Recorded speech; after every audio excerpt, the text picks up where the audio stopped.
আমি আজকে দেখো পিজা বানাবো অন্য স্টাইলে। প্রথমে আমি একটু তেল দিয়ে নিচ্ছি, রিফাইন তেল। হ্যাঁ, তেল গরম হয়ে গেছে। আমি আজকে অন্য স্টাইল পিজা বানাবো।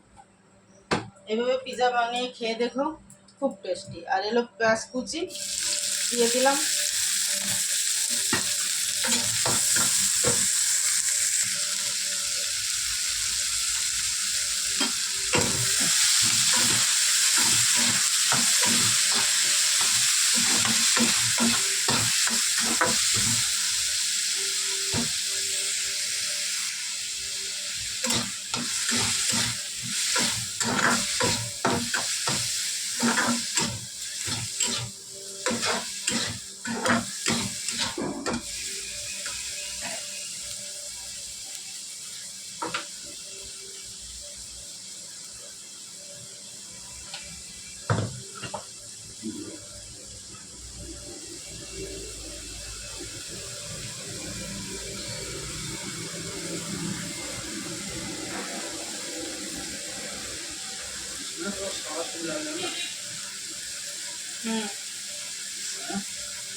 দেখি লাল মির্চি এটা।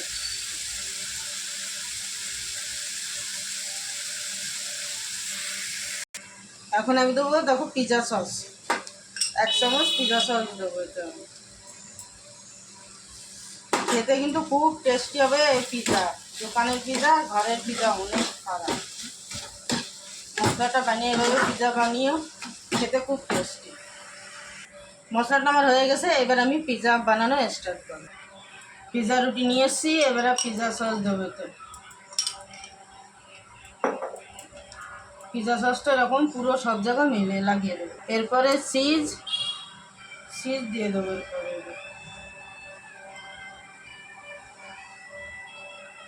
এরকম করে সব জায়গায় দিয়ে দেবো।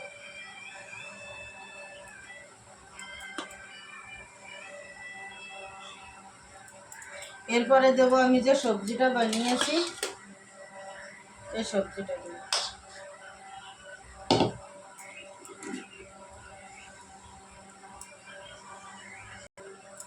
এবার আমি পনির দিচ্ছি, ছোট ছোট করে আমি পনিরটা কেটে নিয়েছি। দেখো আজকে কত সুন্দর লাগতেছে।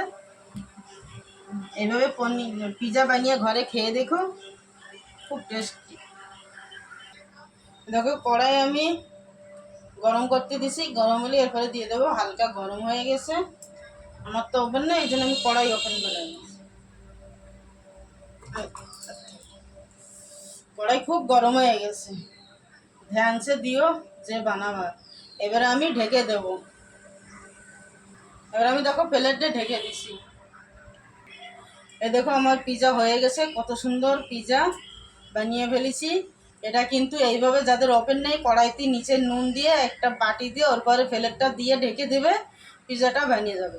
এই ইউটিউবে দেখলে সাবস্ক্রাইব, ফলো করো, লাইক করো। আর ফেসবুকে দেখলে লাইক করো, ফলো করো, শেয়ার করো। আর খেতে কিন্তু খুবই টেস্টি। বাই।